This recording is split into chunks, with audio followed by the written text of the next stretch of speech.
আসসালামু আলাইকুম বন্ধুরা, সবাই কেমন আছেন? আশা করি আমার সব বন্ধুরা অনেক ভালো আছেন। বন্ধুরা, আজকে আমি লাউ শাক আর অন্য একটা শাক দিছি রান্না করতেছি। বন্ধুরা বলেন তো আরেকটা কী শাক?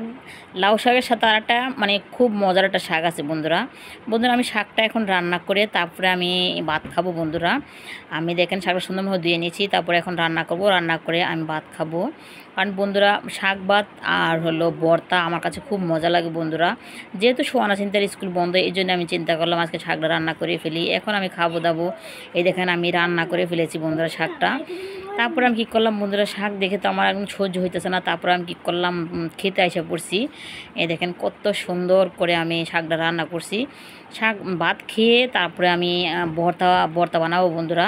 কারণ শাক রান্না করলে আমি কতক্ষণে ভাত খাবো বুঝছেন। আমি অনেক ভালো লাগে আমার কাছে শাক। আর শাকের সাথে যদি বোম্বাই মরিচ হয় তাহলে তো কথাই নাই বন্ধুরা।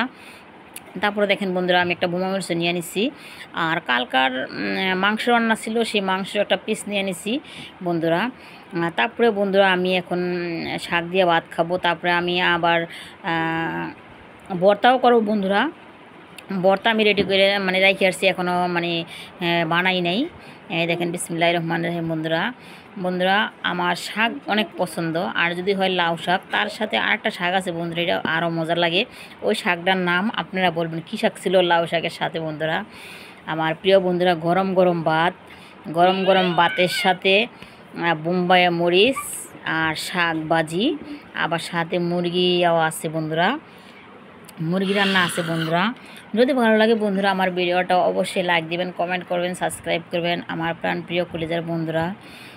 আমার ভিডিওগুলো কেমন হয় অবশ্যই আপনারা কমেন্ট করে জানাবেন আমার প্রাণ প্রিয় বন্ধুরা। কে কে আমার মতো শাক ভাত বেশি পছন্দ করেন অবশ্যই কমেন্ট করে জানাবেন আমার প্রাণ প্রিয় বন্ধুরা। দেখেন আমি কতগুলো শাক নিচ্ছি। আমার কাছে শাকগুলো এত মজা লাগতেছে বন্ধুরা। সকাল সকাল শাক দিয়ে ভাত খাইতেছে বন্ধুরা, আমার কাছে খুব ভালো লাগতেছে। তারপরে বন্ধুরা কী করলাম দেখেন, লাল টকটকা একদম বোম্বাই মরিচটার বন্ধুরা এত সুন্দর একটা ফ্লেভার ছিল বলার মতো না। ফ্লেভারটা ভাতের সাথে মাখা নিলে বন্ধুরা এত মজা লাগে। আর সাথে আছে মুরগির মাংস, বুঝেনি তো, সেই মজা। তারপরে বন্ধুরা দেখেন আমি কত সুন্দরভাবে খাই দিচ্ছি বন্ধুরা। তারপরে আমি এখন খাওয়া দাওয়া শেষ করে আমি কিন্তু চুলার কাছে ভর্তা বানানোর জন্যে সব রেডি করে রেখে আসছি বন্ধুরা। আজকে আমি রসুনের ভর্তা বানাবো, এই জন্য সব গোছগাছ করে রেখে আসছি। কিন্তু আমার শাক দেখে ভাত কতক্ষণে খাবো, এই জন্য আগে ভাত খাইতে আইসা পড়ছি বন্ধুরা। ভাত খাওয়া দাওয়ার পরে আমি গিয়ে রসুন ভর্তাগুলো বানাবো প্রিয় বন্ধুরা। ভালো লাগলে অবশ্যই লাইক দিবেন, কমেন্ট করবেন, সাবস্ক্রাইব করবেন বন্ধুরা। দেখেন সোহানার বাবা একটা তরমুজ নিয়ে আসছে। আমার তরমুজ অনেক পছন্দ। আর যেহেতু তরমুজের সিজন শেষ বন্ধুরা, আমি বললাম তুমি একটা তরমুজ আবার নিয়ে এসো। তারপরে বন্ধুরা দেখেন তরমুজটা আমি কাটার চেষ্টা করতেছি চাকু দিয়ে, কিন্তু আমি পারতেছি না কাটতে বন্ধুরা। এত বড় ছিল তরমুজটা বলার মতো না। আর বন্ধুরা তরমুজটা আমার অনেক পছন্দ, এই জন্যে তরমুজটা আমি আগে কাটতেছি। ভাত খাওয়ার পরে তরমুজ খাওয়ার জন্য রেডি হয়ে গেছি বন্ধুরা। দেখেন তরমুজ আমি কাটতেই পারতাছি না, তরমুজটা এত বড় বলার মতো না। তারপরে বন্ধুরা কী করলাম, আমি তরমুজটা কাটার চেষ্টা করতেছি এখন বটি দিয়া, চাকু দিয়ে কাটতে পারতেছি না বন্ধুরা। এই দেখেন কত সুন্দরভাবে কাটতেছি বন্ধুরা। তরমুজের সিজন একদম শেষ নাই। তারপরে উত্তরা থেকে তরমুজটা আনছে। উত্তরাতে বন্ধুরা সব কিছুই পাওয়া যায়, সিজন ছাড়া জিনিসও পাওয়া যায় উত্তরাতে বন্ধুরা। এই দেখেন তরমুজটা মাশাআল্লাহ অনেক সুন্দর লাল তরমুজটা। যেহেতু তরমুজের সিজন প্রায় শেষ, এখন তরমুজের সিজন কিন্তু বন্ধুরা অতটা নাই।